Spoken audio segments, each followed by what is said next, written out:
Hi, everybody. I'm Rory Devine. This is the Career Catalyst podcast. Today, our guest is Cyrus Tibbs. He is someone that I've known for years. Locally, I worked with him back towards the beginning of his career, and as he's kind of grown and evolved into the person he is today, we thought he'd be a great addition to the Career Catalyst family. So again, if you're checking in on this, we have a YouTube channel at Career Catalyst Podcast on YouTube. You can find us at the Career Catalyst Podcast on Instagram, and also on Apple at the Career Catalyst Podcast on anywhere for audio. So thank you so much. And Cyrus, thank you for coming. Awesome. It's great to be here. I'm happy to be here. And about careers. A rare in-person pod, so thank you. And then with us, as always, is our fearless producer and co-host, the mayor, Derek. He actually was at an event for work and came over to set up everything. So I just want to say thank you very much for that, Derek. You are one in a million. Really appreciate it. So why we wanted to have you on, besides knowing you for a long time and seeing your evolution of your career, I think you somewhat follow a traditional career trajectory to a point, and then it kind of really hockey sticks up, as they say. So I'm kind of interested, for people now who don't know you, can you tell us what your job title is and where you work? Sure. So presently I'm the Chief Information Security Officer at PennyMac Financial Services. However, I'll be leaving there in a week, and I'm starting as the Chief Information Security Officer for First American Finance on June 1st. Congratulations. So it's my second CISO job, yes. Well, we got you in the transition, which is amazing. So this podcast is really for people entering the tech market right now, emerging workforce, in the 1920s. So although data is the most significant major right now across the country, up 900%, I would tell you that cybersecurity is up 23% across the country. So there is a huge demand. They see the demand for security right now. Personally, in my employ and what I do for a living, everyone's talking about data and AI projects, but putting your money where your mouth is, most of the stuff is cloud security or AI governance and guardrails. So you are in kind of a sweet spot right now. And I would see it as like a derivative of that, because like cybersecurity really is just it's an application of data science.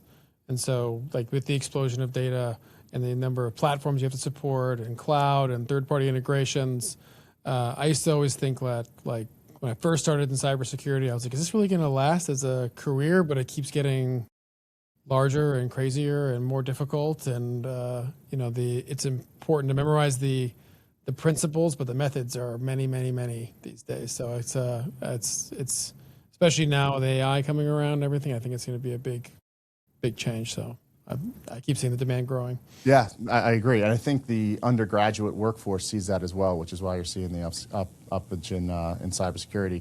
I think a few years ago, from my staffing point of view, the people who are kind of willing to do the work, who would go into the cybersecurity because it was always available.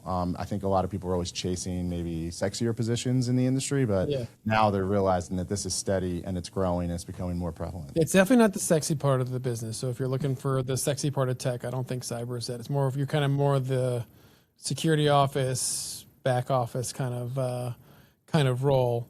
And it's also tough as a first job. I think there's a big debate in cyber around whether or not it's like a good entry-level path. I mean, there's lots of these like boot camps that are out there, and they promise you like, oh, come take a cybersecurity boot camp and you'll get a job right away. But I really don't. At the first entry, there was only a couple of ways in at the beginning level. Most people I think who really do well in cyber and really move up a lot start somewhere else. And I actually would personally, your mileage may vary and people have different experiences, but I would recommend to people to do something else first, like be a developer first, go do like cloud engineering or DevOps first, or do some data science first. Some of the best hires I make in my teams are me finding people who have never had any cyber experience at all, but they're really good at some other area, and then saying, hey, you learn this cyber kind of subject matter expertise, all your technical background is actually more important. So, I took that path. I started as in the if we're going to go back to 1998 is when I started my career, right when I was in high school. So I did the MCSE, Microsoft Certified Systems Engineer, Cisco Certified Network Associate, Linux Plus, A Plus, Net Plus. I took that whole path of like that was the big thing in the 90s. Everybody did certifications. And back then, I think the demand was so high that you get a certification, you would get a job. They would train you on the job. I don't know if it's like that as much anymore. But I started there, and I kind of started doing, Microsoft desktop administration, and then I moved into server administration, the network administration, and I actually never really kind of thought about getting into security. I kind of fell into it as in a second job. Started when I grew up in the D.C. area, so I was working in the Pentagon on the Office of Secretary of Defense. But that was not a defense position. No, I wasn't ever like in the military. I was always a contractor. Worked for like Booz Allen and smaller boutique companies that probably got bought by Raytheon or the larger ones now. But I started doing just data center administration and server administration, email administration, and then this was probably circa 2002 was when BlackBerry first came out. So some of the higher ups in the Pentagon wanted BlackBerries, and nobody wanted to do this project. And because I was one of the younger guys, that's like 19, 20 at the time, they kind of foisted this on me to go do it. And then as I was giving BlackBerries out, the first question I would get asked from everybody was, well, how do I know this thing is secure? Because it wasn't even a phone. It was just like a black and white email device. So then I had to go learn all the encryption and learn everything about security. And then I kind of got branded a security guy kind of 2001, 2002. And then I started getting asked to go join on security focused projects. And I think that's when it really, so it wasn't even like cybersecurity wasn't even a kind of a real term at that point. I actually hated the term cybersecurity when it first came out because it reminded me of like cyber, and like cyber used to be associated with like online chat more. Sure. The AIM fams, yeah. Who can forget those? Those kind of chats. So I never liked that term initially, but now I think it's become part of the lexicon. Past that. It's part of the lexicon now. Yeah. Okay. Yeah. So what I'm hearing is you were younger. You didn't even did you have a computer science major? Did you have anything in the technology side? No, I did. I was doing college at nighttime. So I got recruited from my high school to do, once I got my MCSE, and I was in a network administration class in my high school, and it was actually such a breeze for me that the teacher hooked me up with some recruiters, and I got recruited to work, and I was like, I'd rather just work full time. And I did college at night over like 10 years. Oh, wow. Okay. Yeah, so I did what was called decision sciences, which is what people would call data science now. But it was like sciences doesn't sound as good. It's not as cool. No. Not as cool. But but I did that at nighttime. So I just basically worked in government space for a long time, and I did a lot of the kind of consulting type work, which was cool. I think what I learned in that space was I got to learn to be in different organizations all the time. So I would work in I'd work at a military base one day, the Federal Reserve the next couple of months. So I was always in like different kinds of organizations. So I'd always have to adapt at different places.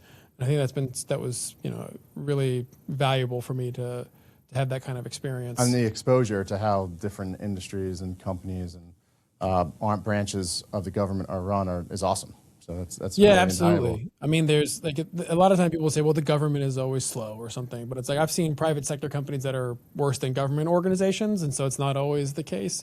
But when you're in the defense side of things, you're really working in sort of like gold-plated type security places, and at that time it was a really kind of the first initial rush into all of these things, and then I had I think probably where I really kind of solidified myself as like a cyber person would be when I was working at Booz Allen.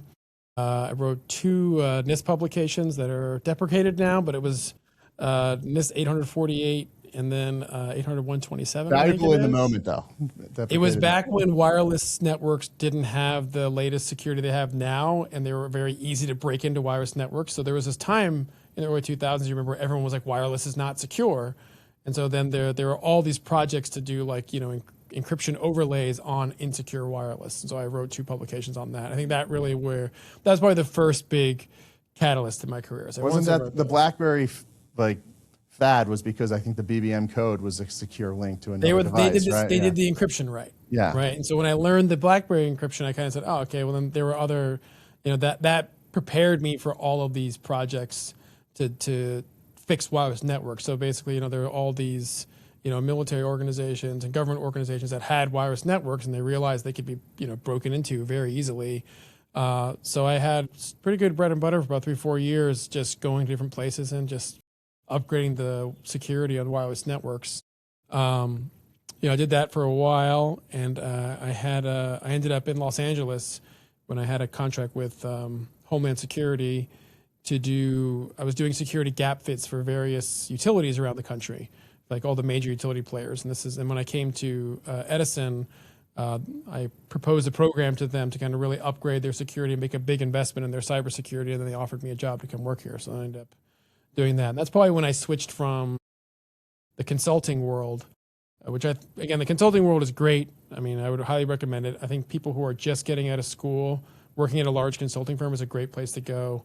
I'd say, they have really good training programs. They have great entry-level programs.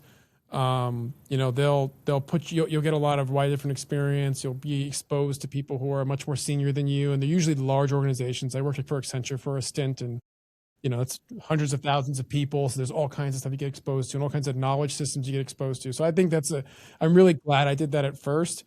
But then when I went to Edison, that's when I really switched to like actually, okay, now I'm not on an SOW contract. I'm working. I have a mission here to work for this. You were a stakeholder at the company you exactly. work at. At that point, is that where you would say that you were, because you said other people viewed you as a security person and you kind of fell into it, which I also have heard that most of the time for security people, they fall into it. When did you start seeing yourself as a security person as opposed to everyone else kind of putting it on you? Yeah, I think it was sort of, Booz Allen was really when I did that. When I first started seeing myself that way, I really kind of leaned into it and said, okay, I'm going to be a wireless security specialist. I started being a wireless security specialist, and I think when I went to Edison, I switched more into being an architect, which is kind of more of like a systems engineer focus. And that's when I think I switched from. That's when I think at Edison's when I realized I wanted to do more than be just an individual contributor. Right? I was my entire time at Edison, I was an individual contributor, and I was doing like risk analysis and rewriting all the policies, and then helping run like some of the enterprise projects for information security. And as an individual contributor, I started getting to the point where I realized that I was having influence on other people, and it was becoming more about being the sort of like the steady, vision and execution management and coaching others. Was more of what I was getting more satisfaction out of that than actually kind of like digging deep into the security world. And so then I kind of, that's when I wanted to pivot more into management kind of role.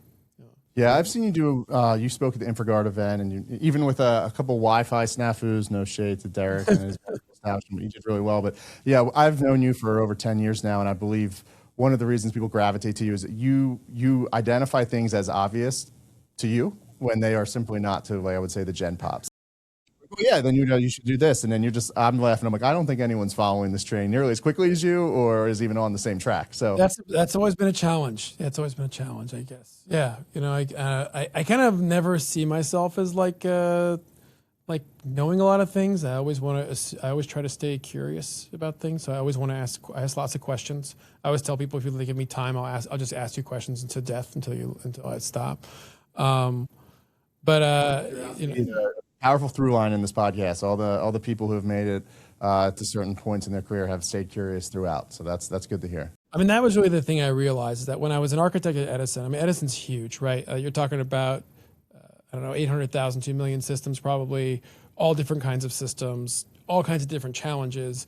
And you realize that it becomes less about, do I know the technicals of every single one of these problems, and more about, okay, who are all the people that know these things, and how do I ask them the right, expose the right principles about what's happening in this world to help kind of take their ideas and coalesce them in a way to create a vision for fixing that problem or enhancing that security problem. And I realized that was kind of a more impactful thing to do. It wasn't so much about my technical skill anymore. It was more about me being the catalyst to coalesce other people's technical skills to solve a problem, but then also kind of understand, my job was sort of measure the outcomes, make sure we're getting to where we need to go, and then kind of reporting on that. And that really pushed me more into wanting to be into the management layer. And, Edison is a great company to work for. Again, another great cyber program. But there wasn't really a management role available for me there. And so I sought out a management role at City National Bank following that afterwards, and they wanted me to build out their security operations center. And that was pretty cool. That was a fun experience. I was kind of switching from, the defense space to the utility space now to kind of financial services, which is kind of where I'm finding a home. Mm-hmm. I've always kind of been interested in finance just personally. I think I think money's fascinating. But working at City National Bank, we built out their security operations center, did that for about 2 or 3 years. And that was a cool experience to kind of start that from scratch. And that's when we met, because I was you were working over there. So I mean, from the backtrack to the industry hopping thing. So were you chasing a title there, or were you trying to expose yourself to as many different industries as you were going? Because it was like, it was more. I wanted to move into management. Right? Okay. I wanted to manage people. I like people. I think I'm like most tech people aren't known for liking people, but I actually really like people in general. I like most people.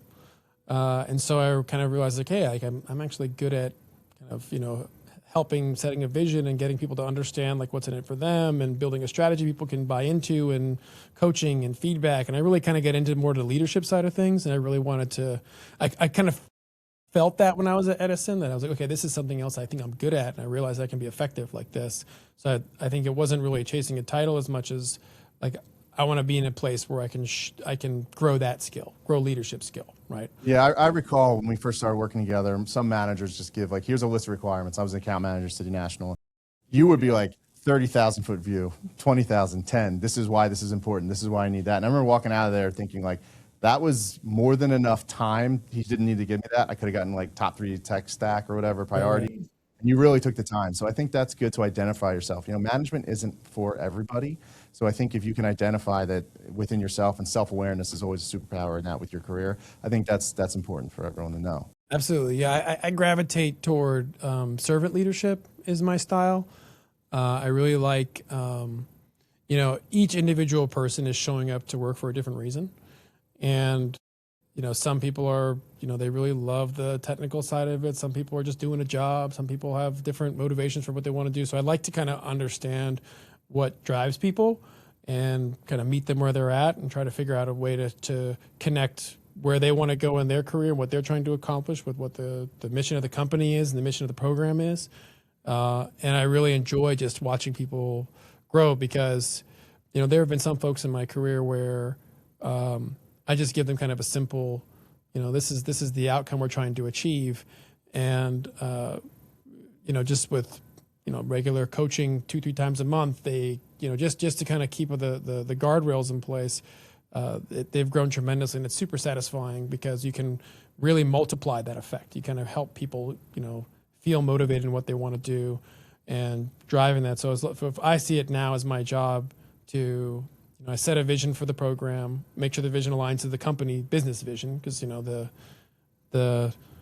if you're doing cybersecurity for the power grid, that's very different than cybersecurity at a bank, which is very different than other organizations. So you got to understand the business you're working in, align those visions. Then you got to build a strategy that's something that's achievable, but also kind of exploring the edges of what everybody look at the team you have or the team you're going to hire, and then explore the edges of what they can achieve, and set a strategy that's realistic but also measurable. And it's not so much about achieving the outcome, but setting up regular, conversation points. So everybody has having a conversation. It's more about, are we having a strategy that's driving the right conversations, so we're all driving the right program? And then setting up, coaching and feedback with everybody. Like I make it a point of any team I'll own, no matter how big, and I don't know, maybe I'll scale out of this one day, but I haven't yet. But I make a point of making sure that I'm available to speak to everybody and talk to everybody at every level of the organization, because that's really, really important to understand. You got to understand what someone's experiencing at the front line to really understand, like, is your strategy going? Yeah, I mean, feedback loop in the defense side is really, or cyber side is really important there. So that's valuable. That's great. So then moving into, so I know that one of the funnier things I remember, I think it might have been Carl at the time, who's the CISO. He said, this is a domestic bank, so anytime we get an attack internationally, it's pretty easy to identify. And then I think a Toronto-based bank bought you guys within like a month after that. I'm like, well, that's going to change, And I think I remember laughing at him. I'm like, he really kind of put that out there, and the guy came back. And so then he moved over to PennyMac, right? Is that what the next step was? So then you had a great time. You built the SOC out, and But I had one little stint at City National when City National went to the cloud, went to Office 365 and Azure. They moved me over to do enterprise engineering for a while. So I got a taste of infrastructure for a little while again. I think I was just really engaged with the infrastructure teams on some security work, and so they kind of understood that I could help there, and so they put me in that role. So I did that for a stint, but then I was like, no, I really don't want to be in infrastructure operations. So like after 3 years, then the RBC bought C&B, and then I was like, I don't want to be in this. Like basically, my job was going to be doing like infrastructure integration to the mothership for the three, and I was like, it's kind of not what I wanted to do. So then when Carl went to PennyMac, he was the CISO at PennyMac, and he wanted to bring me over as deputy CISO, and to basically go over there and run the incident response operations, the vulnerability management, attack surface management, data security, sort of all the kind of core cyber stuff. And I was, that's great. I was like, you get to go be a CISO, and you can deal with the budgets and the executive stuff, and I'll get to do all the cool, fun cyber stuff, and I'll bring my team, we'll build everything over there. And then that was going great, and I was really enjoying it. Brought my whole team over, brought everybody I knew. I do remember the transfer to PennyMac for sure. That was something that was a real turnover there. Yeah. It wasn't, you gotta give people the opportunities they're looking for, right? Mm-hmm. When we went over to PennyMac, then about close to a year in, Carl found a great opportunity he wanted to go explore. And so then I was kind of poised with the question. I was like, well, do you want to have a new CISO come in, or do you want to move up into the role? Because we like you and we think you could move up into this role and be successful. And so, I was like, okay, well, I don't want to get a new CISO that I don't know, and they want to bring their people or something, and that might change my dynamic. So, okay. And your team had just come over as well, so you're probably looking at my team had just come over. I was super excited. I mean, PennyMac's a great company to work for. They were really, really supportive of my career. I have nothing but good things to say about them.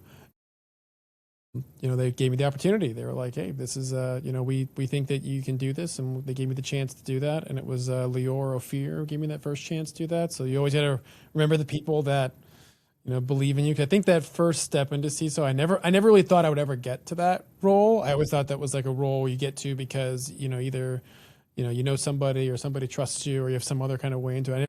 And I bet if you talk to 10 CISOs, you'd have 10 different stories about how they ended up in the role. Exactly. Some people come from an audit background. Some people come from a legal background. Some people have a risk background. I had a technical background. And, the CISO job will look different in different organizations based on how they envision it. But at PennyMac, it was definitely the need for a technical CISO. And so I took over that role. And that was a huge step up, because now it's like, I'm the guy now, right? Right. That's a big jump.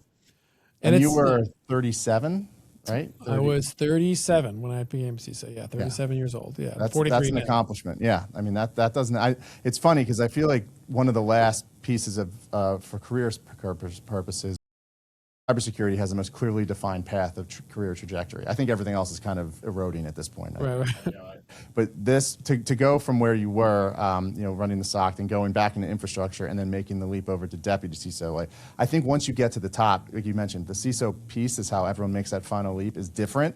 But I think the trajectory forward. So for someone who's getting into security right now, there is a clear defined path almost all the way until the top, and then something like this has happened. That's why I always think it's so interesting. Yeah, I think the biggest change for me was around, it's a trust job. So it's like the CISO is sort of like you're handling cyber risk, you're handling external trust, right, and internal trust, right? So external trust is all the, especially in financial services, all the ratings agencies or people who invest in you or your third-party partners, they're all assessing you. So sometimes I would feel like a pull toy going to these meetings every week, just kind of giving people the comfort around like, hey, our program is serious and we have a serious investment and it's very supported and it's audited and we have our 3 lines of defense and all that stuff.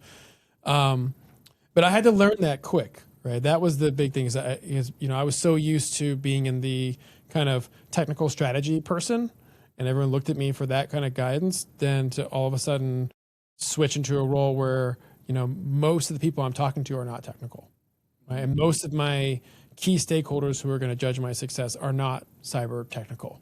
And so, I'm having very detailed conversations down, and then I'm coming up with like, castle and house metaphors to try and explain to like what we're That's a landing learned skill on. set. It's apples to apples is a learned It skill really set. Yeah. is. It really, and it's I think it's like we said earlier, it's something I take for granted now, but that was really important to learn. And you can't be dismissive to the stakeholders and the leadership either. It's like, well, you don't understand how this works. You have to walk them down the path. That is like a real Absolutely. core skill set of this job. I mean, and there's so much fear around it. I mean, especially, when the last 5 years, especially with AI, the threat landscape in cyber is much more dangerous, I think, than it. I mean, it's always been really dangerous, but I think we're going to have a kind of rude awakening with what's going on with the AI models like Mythos and OpenAI Cyber and all of them. You've seen like the last 5 years, just the number of vulnerabilities discovered is like 5-6x or something like that. I think it was like 10 or 15,000 in 2020, and last year it was like 50 or 60,000, something like that. So the threat landscape's changing dramatically. Even during my tenure as CISO at PennyMac, most of our competitors had some kind of breach go on. It was kind of funny when there was a threat actor that was called Scattered Spider generally. And what they were doing is basically they were social engineering help desks to get administrative credentials. And this isn't your like low and slow in your environment for 3 months kind of thing. This is like this is smash and grab. They get your credential, they get in your environment, they lock you out, and they ransom you within 48 hours, right? So real scary kind of things. We had some competitors who were down for weeks when these things would occur. And so it creates a lot of fear, right? And so when, And that's your face on the right. Yeah. And everyone's looking to me for like, what's the answer? What are we doing about this? How are we protected from this? And then, that's you definitely have some sleepless nights. It's a lifestyle. I like to say, we're both talking about what's it like being a CISO. I say it's a lifestyle because right now I'm between jobs, right? So I'm starting at First American on the 1st, and I'm just, rounding out my tenure at PennyMac, and I'm like, I forgot what it feels like to be like a free human being. And I think this also applies to kind of anybody who's in the cyber, 24-hour incident response world. You're kind of always, especially if you're the stakeholder that owns the program, you kind of always have this thing in your mind about, okay, I know exactly how the bad thing can happen, and it's going to take us 2 years to fix. So like, you have to just learn to live with that every day. I recall very well, back in December, I host a happy hour in South Bay in Southern California, and it was at this wine bar, and 3 CISOs all ran out at the same time. You were one of them. And I just remember, like, I was hosting the time, like, well, that ain't good. Yeah. I don't know what that is, but it's not good. So that's the lifestyle, right? It's a lifestyle. So it's funny as that I don't even remember where the incident was. No. So for the kids listening, learning from this, how do they identify that maybe security is right for them? What would you tell yourself getting into the workforce right when now? I'm hiring people, the qualities I'm really looking for is grit and curiosity first. And grit because, cyber is, you're looking for a needle in a stack of needles, right? It's a lot of gumshoe work. It's a lot of analysis kind of work.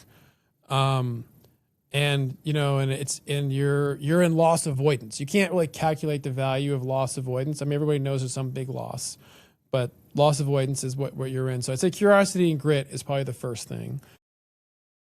I mean, you have to have really broad technical chops. Some jobs in tech, you can really specialize and kind of not care about what's happening around you. You can't in cyber. Like, you really have to be able to. You have to be somebody that can.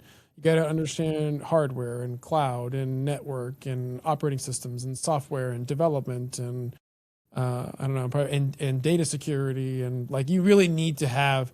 You have to be somebody that really likes the general part of tech. You have to enjoy all of it. Like you said earlier, it was you love grabbing people from other parts of the business because they've had exposure to other things, like a technical level somewhere else, and they just have that desire. Absolutely, yeah. I mean, so like if you're, if entry level cyber, really, I think vulnerability analysis and security operations at an MSP, or maybe even within like governance or audit within a consulting firm. I would say those are, just from my cursory view of it, I would say those are probably the 3 most available entry-level ways in. If you're going to be doing it kind of like second job, people who are on help desk or infrastructure operations, they can pivot into security operations really fast. That's a skip job Yeah, it's technique. Yeah. very, very, very fast. It's a really natural fit. If you're a software developer, I think that the place where there's the most, if people who are looking for that like big ticket job, high paying new job, it's really going to be in the application security space. I feel like, especially with, like I just said, with everything going with the AI space, we're gonna, the world's gonna have to develop perfect software. That's gonna have to happen. You can't. I think there's so many vulnerabilities now that people don't know about that we just kind of lived with for a while. But I think AI is gonna bring all this to the forefront. All the warts are going to show up, and then Well, really, it's going to be in the OT side, the operations technology. So your kind of physical technology. That there are these like cameras and railroad systems and grid systems that are based on OT stacks that absolutely are 10, 15 years old, and there's no way to patch these things. So I think there's going to be a serious reckoning coming up in the next 5 years across that. And I think the reaction's going to be, people are going to say like, you can't release software with vulnerabilities because AI is going to find it so quickly that it's not going to be acceptable. So if you really are someone in the software development space who's focusing on application security, that to me, I feel like is probably one of the sexiest new places to focus on. That I think AI is going to have big space in. But then data security again also is another place. If you're a data security person, maybe if you have like database experience or you kind of understand, like insider threat, data risk type things, you can kind of pivot from a SOC to those. I think that's also going to be in demand a lot because, now the new executable is a chatbot, right? So if the chatbot's the executable, then the data that's going and monitoring that data back and forth, that's also going to increase. So, but really focusing on broad base, because if you're really brand new, highly recommend certifications. I always joke that certifications are like driver's licenses. It means like you're allowed to drive on the road, but doesn't mean you're a good driver. But you still need to get the driver's license. Like you still need to do that. So if you're starting out, highly recommend, just if you really want to move into cyber, broad-based certifications. SANs are the best, but not everybody can afford SAN certifications. They're super expensive. But like the CompTIA track is still valid. The Cisco track is still valid. The Microsoft track is still valid. Linux is still valid. So I think getting certified in those areas, if you're starting out, you're really showing like, okay, I have the broad-based knowledge. You can throw me at different problems. That's what's really going to happen in security is that the work is not consistent. The work is always very lumpy, right? You'll have like all of a sudden you have some, the way I organize my teams, I always organize my engineers and say, okay, like the manager of architecture focuses on consulting architecture, manager of attack surface management is attack surface management, manager of SOC. But I always said the engineers, like you got to pull from different teams to solve problems together. Because sometimes it's like, okay, we've got a whole bunch of problems with, account security. Well, I need to get my data security people. I need to get some other people all involved in that. So being the kind of person that can be a switch hitter and do different jobs and be amenable to different jobs, and that's going to be the most valuable thing going forward. And then, obviously the AI tools are supercharging security. I mean, It used to be when we would do security investigations, it would be like, bad thing happens, you track down the bad guy, you contain it, and then, you do a log analysis and write a report, and all of that takes 2 or 3 weeks. My team now, literally within hours, is detecting, containing, and then having AI analyze the logs and then write the report. And it's happening in hours now. So if you're not an AI-enabled cyber person, like you're not going to be successful in cyber. The cycles are just you have to use this technology. I mean, all of the cyber tools now have MCP, the model context protocol available to it. You plug it into all of those things, and you have to learn how to operate in that world. So there's a huge revolution in that stuff changing too. As far as the whole the back end data part of cyber, just like all data right now is all changing. That's great. So, I mean, it's get broad. Even if you are a cybersecurity major, you don't have to jump into it right away. Get out there, experience as much as you can. It's ultimately going to make you more serviceable and just more of a Swiss Army knife when you do kind of focus in on the cyber side, because you will have to touch all the pieces of the enterprise. Is that kind Yeah, of on what the you're saying? enterprise, my experience is on the enterprise side, right? Yeah. I mean, obviously, if you're working for a cybersecurity company as a developer or in a startup, that's a different thing. That's a different Right. path. And I'm not the right person to speak to that. But if you're going to do cybersecurity for your kind of, your large enterprise, those are the skill sets that you need to have, right? That's really good to know. Okay. Well, where can we find you? I'm we have any follow-up on questions. I'm on LinkedIn. I don't stay on much other social media, so LinkedIn is the only place I really have a social media presence. I have a Reddit account, and I put my name as the account. That way, I don't comment. So that way, I know, because I don't ever comment anonymously on those things. But it's pretty much just LinkedIn and Reddit are the only two social media. I don't use any of the other ones because I don't have time. Got it. Yeah, it's a lifestyle, right? Security. All right. Well, thank you very much. You'll be able to find this on the itcareeracademy.com. Again, you can find it on Apple iTunes, anything where podcasts are stored. And thank you again. Really appreciate your time. Hey, thanks for having me. This is great. Really Awesome. appreciate it. Thank you.